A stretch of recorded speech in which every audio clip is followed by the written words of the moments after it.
அஸ்ஸலாமு அலைக்கும் my friends. இன்னைக்கு நான் வீடியோவில் ஷேர் பண்ணியிருக்கேன். இன்றைக்கி சூப்பரான விருந்து சமையல் தான் ரெடி பண்ணிகிட்ருக்கேன். அதான் இன்றைக்கி வீடியோவில் உங்களோட ஷேர் பண்ணிக்க போகிறேன். முதல்ல வெங்காயம், தக்காளி எல்லாமே கட் பண்ணி வச்சுட்டு டைமை பார்த்தீங்கன்னா 11:20. ஸோ 1 மணிக்குள்ளார சமையலை முடிச்சாகணும். ஸோ எப்போவுமே நம்ம வெறுமனே சமையல் மட்டும் செஞ்சோன்னா கொஞ்சம் டக்கு டக்குன்னு செஞ்சிடலாம். வீடியோ எடுத்துக்கிட்டே செய்யும்போது பார்த்தீங்கன்னா கொஞ்சம் லேட் ஆகும். ஸோ இந்த மாதிரி சமயத்தில் நமக்கு ஃபேமிலி சப்போர்ட் ரொம்ப தேவை. அந்த மாதிரி மிகப்பெரிய சப்போர்ட்டு என்னோட பொண்ணு அண்ட் என்னோட ஹஸ்பண்டு. ஸோ இந்த சிக்கன் கழுவி கொடுக்குறது, மசாலா அரைச்சி கொடுக்குறது, இந்த வேலையெல்லாம் பாப்பா பார்த்துப்பா. அதுக்கப்புறமா வீடியோ எடுக்கிற வேலை ஹஸ்பண்ட் செஞ்சுருப்பாரு. ஸோ இவங்க 2 பேருடைய சப்போர்ட்டால் அப்படியே இந்த வீடியோ கண்டினியூ பண்ணுறவங்களோட. ஓகே ஃப்ரெண்ட்ஸ், இன்றைக்கி என்ன சமைக்க போகிறோம் அப்படிங்கிறது முதல்ல சொல்லிடுறேன். சைட் டிஷ் எல்லாம் முதல்ல சொல்கிறேன். சிக்கன் தொக்கு, எறா தொக்கு, வேக வச்ச முட்டை. ஸ்வீட் பார்த்தீங்கன்னா பிரெட் அல்வா செய்ய போகிறேன். மெயின் டிஷ் பார்த்தீங்கன்னா சிக்கன் பிரியாணி. 1 கிலோ அரிசி 1 கிலோ சிக்கன் சேர்த்து பிரியாணி செய்ய போகிறேன். ஸோ இதுதான் இன்றைக்கி சமையல். இது இப்போ ஒரு 1 மணிக்குள்ளார நம்ம சமையலை முடிச்சாகணும். ஸோ முதல்ல சைட் டிஷ் எல்லாம் செஞ்சுட்டோம்னா லாஸ்ட்டாக நம்ம பிரியாணி செஞ்சோன்னா சாப்பிடும்போது சூடாக இருக்கும். ஸோ அதனால் முதல்ல சைட் டிஷ் எல்லாம் செய்ய ஆரம்பிச்சிட்டேன். 2 அடுப்பு ஆன் பண்ணி வச்சுக்கிட்டு ஒரு அடுப்பில் சிக்கன் தொக்கு, ஒரு அடுப்பில் வந்து எறா தொக்குக்கு ரெடி பண்ணிகிட்டு இருந்தேன். அப்படியே அதுக்கு தேவையான கரம் மசாலா, இஞ்சி பூண்டு பேஸ்ட்டு இதெல்லாமே சேர்த்துக்கிட்டே இருந்தேன். அப்படியே உங்களோட பேச்சும் கண்டினியூ பண்ணிக்கிட்டு இருக்கேன். எனக்கு விஜே சித்து தம்பியை ரொம்ப பிடிக்கும். அது என்ன ரீசன்னே சொல்ல தெரியாது. அவங்களோட வீடியோஸ் வந்து எல்லாருக்குமே எப்படி ஸ்ட்ரெஸ் பஸ்ட்ரோ அதே மாதிரி தான் எனக்குமே. நிறைய டைம் வந்து ஒரு மாதிரி டவுனாக ஃபீல் பண்ணும்போதெல்லாம் அவங்க வீடியோ பார்த்துருக்கேன். அந்த மாதிரி வீடியோ பார்க்கும்போதெல்லாம் எனக்கு என்ன தோணுன்னா, அப்படியே என்னோட அண்ணன் தம்பிங்களோட பேசினா நான் எப்படி வந்து ஃபீல் பண்ணுவேனோ அந்த மாதிரி தான் எனக்கு அவங்க வீடியோ ஃபீல் ஆகும். ஏன்னா என் அண்ணன் தம்பிங்க எல்லாருமே அதே மாதிரி தான் இருப்பாங்க. ஹர்ஷத் அண்ட் விஜே தம்பி எப்படி இருக்காரோ அதே மாதிரியான ஒரு இந்த காமெடி பண்ணிக்கிற விதம், அடிச்சுக்கிட்டாலும் அடுத்த செகண்டே வந்து ஈகோ இல்லாமல் திரும்ப பேசிக்கிறது. அதுலேயும் இந்த ஹர்ஷத் தம்பி அடி வாங்கின உடனே ஒரு ரியாக்ட் பண்ணுவார். இந்த முதுகு பிடிச்சிட்டு அப்படியே பக்கா 90s கிட்டு மாதிரியே பண்ணுவார். ஸோ அது எனக்கு ரொம்ப பிடிச்சிருந்தது. அதனாலே அவங்க வீடியோஸ் எல்லாமே ரசித்து பார்க்க ஆரம்பித்தேன். இன்னொன்று ஒரு நல்ல மனுஷனாக அவரை பிடிக்க ஆரம்பிச்சது எப்போன்னு பார்த்தீங்கன்னா 1 மில்லியன் சப்ஸ்கிரைபர்ஸ் வந்தோடனே எல்லாரையும் கூப்பிட்டு விருந்து வச்சுருந்தாரு. ஸோ எத்தனை யூடியூபர்ஸ் இதெல்லாம் செய்வாங்க அப்படின்னு தெரில. ஏன் நானே ஒரு நாளைக்கு சக்ஸஸ்ஃபுல்லான யூடியூபர் ஆனால் கூட இந்த மாதிரி செய்வானா அப்படிங்கிறது எனக்கு தெரியல. அதுக்கு எவ்வளோ உழைப்பு போடணும், அது பிளான் பண்ணி அது கரெக்டாக சக்ஸஸ்ஃபுல்லாக எல்லாரையுமே ஒரு இடத்துல கொண்டு வந்து அவங்கள சாப்பிட வச்சு எந்த ஒரு வருத்தமும் இல்லாமல் அவங்கள திரும்ப அனுப்புறதுன்றது ரொம்ப பெரிய விஷயம். ஸோ அதை வந்து அவர் டீமும் அவரும் சேர்ந்து செஞ்சுருக்காங்க. அதை செஞ்சதுலேருந்தே எனக்கு அவங்கள கூப்பிட்டு விருந்து வைக்கணும்னு எனக்கு தோணும். ஸோ அவர் வந்து எல்லாரையுமே கூப்பிட்டு விருந்து வைக்கிறாரு. ஸோ நமக்கு பிடிச்சிருக்கு அவருடைய வீடியோஸு. அந்த வீடியோஸ் பார்க்கும்போது நம்ம கவலைகளை மறக்கிறோம் இல்லைங்களா? ஸோ அவரை கூப்பிட்டு ஒரு நாளைக்கு விருந்து வைக்கணும்னு சொல்லிட்டு அதுக்கப்புறம் நான் ஒவ்வொரு வீடியோஸ் கீழேயும் போய்ட்டு கமெண்ட் பண்ண ஆரம்பித்தேன்.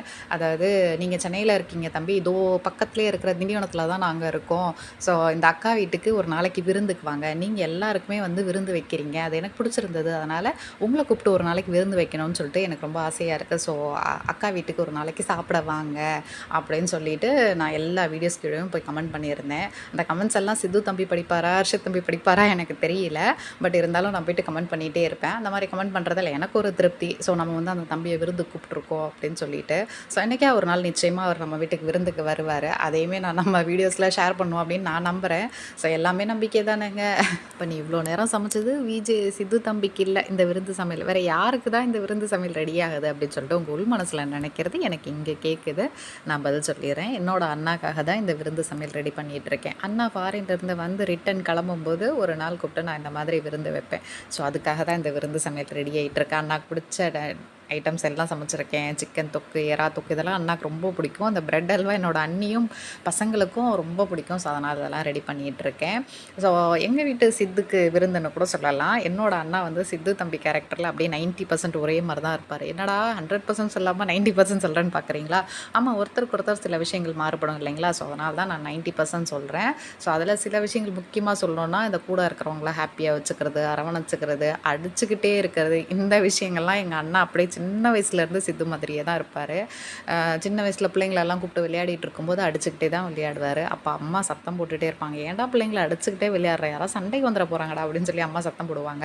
அதெல்லாம் ஒன்றும் இல்லை, நீ போ அப்படின்னு சொல்லுவார். ஒரு மணி நேரம் விளையாடி முடிச்சுட்டு பசங்க எல்லாரையும் கூப்பிட்டு திண்ணையில் உட்கார வச்சு தெருவில் குச்சைஸ் விற்றுட்டே போவாங்க. அதை கூப்பிட்டு வாங்கி எல்லா பிள்ளைங்களுக்கும் கொடுத்து என்ஜாய் பண்ணுவார். ஸோ அப்பத்துலேருந்து இப்போ வரைக்கும் அண்ணா அந்த மாதிரி தான் கூட இருக்கிறவங்கள ஹாப்பியாக வச்சுப்பார். ஸோ நான் ஏன் இந்த மாதிரி டைமை பார்த்துக்கிட்டே சமைக்கிறேன்னா, அண்ணா வர்றதுக்கு முன்னாடியே சமையலை முடிச்சிடணும். ஏன்னா அவர் வந்தாருன்னா அவர் கூட பேசணும், டைம் ஸ்பெண்ட் பண்ணணும் அப்படிங்கிறனால தான். ஸோ அவர் வர்றதுக்கு முன்னாடியே சமையலை முடிச்சிடணும்னு சொல்லிட்டு 3 அடுப்பையும் ஆன் பண்ணிவிட்டு ஒவ்வொன்றுத்துலேயும் ஒவ்வொரு சைட் டிஷ் செய்ய ஆரம்பித்தேன். அப்படியே ஸ்வீட் செய்ய ஆரம்பித்தேன். அது என்னவோ தெரில, எனக்கு இந்த மாதிரி ஒரே நேரத்தில் 2, 3 ஐட்டம் சமைக்கிறது எனக்கு ரொம்ப பிடிக்கும். அது என்னே தெரியல, சொல்ல தெரியல. பட் அம்மா சத்தம் போடுவாங்க. "ஏன் இந்த மாரி ஒரே நேரத்தில 2, 3 சமையலு விஷயங்கள் செஞ்சுக்கிட்டு கஷ்டப்படுற? கொஞ்சம் முன்னாடியே வேலைய ஆரம்பிச்சுட்டு, ஒண்ணு ஒண்ணா சமைச்சு முடியேன்" அப்படின்னு சொல்லுவேன். அது எனக்கு தெரியலம்மா, எனக்கு இந்த மாரி சமைச்சா தான் எனக்கு பிடிக்குது அப்படின்னு சொல்லுவேன். ஸோ இந்த மாரி சமைக்க ஆரம்பிச்சதுனால தான் எனக்கு யூடியூப்ல சேனல் ஆரம்பிக்கணுன்னே தோணுச்சு.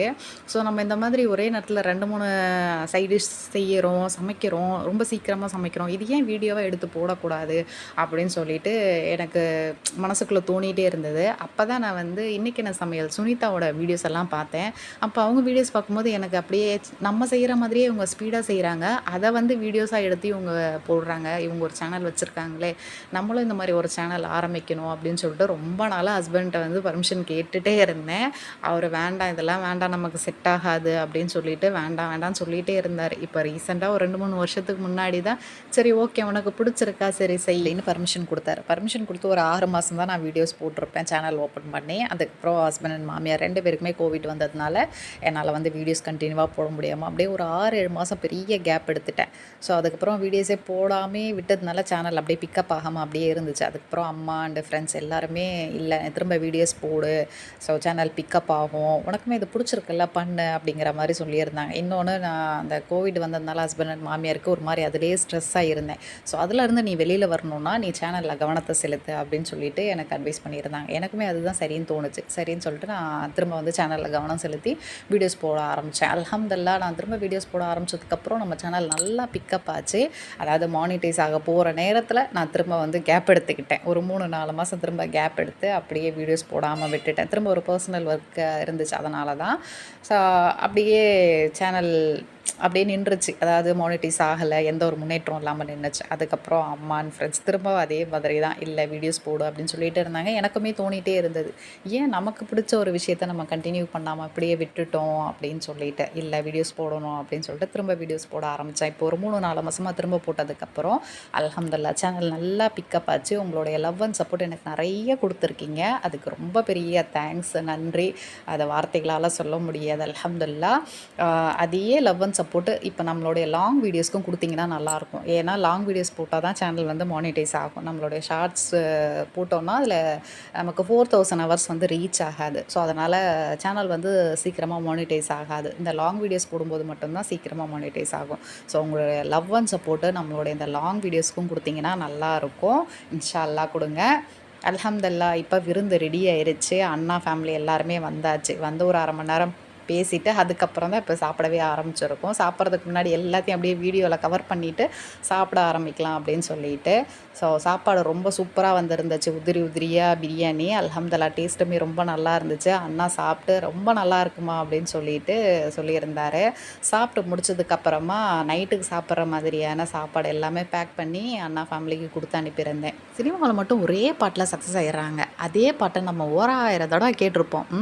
ஒண்ணும் பண்ண முடியாது. ஒண்ண மட்டும் நல்லா புரிஞ்சுக்கிட்டேங்க. எந்த ஒரு விஷயமா இருந்தாலும் நம்ம கன்டினியூவா செய்யணும். நம்மளோட உழைப்ப போடணும். அப்பதான் அதில சக்ஸஸ பார்க்க முடியும். அது யூடியூபுக்கு மட்டும் இல்லங்க. எல்லா விஷயத்துக்கும் பொருந்தும். ஸோ கன்டினியூவா உங்களுடைய உழைப்ப உங்களுக்கு பிடிச்ச ஒரு விஷயத்துக்காக நீங்க செஞ்சுட்டே இருங்க. சக்ஸஸ பார்க்க முடியும்னு நான் நம்புறேன். ஓகே ஃப்ரெண்ட்ஸ் வீடியோ பிடிச்சிருந்தா லைக் பண்ணி ஷேர் பண்ணுங்க. அப்படியே நம்ம சேனல சப்போர்ட் பண்ணுங்க. தேங்க்ஸ் ஃபார் வாட்சிங்.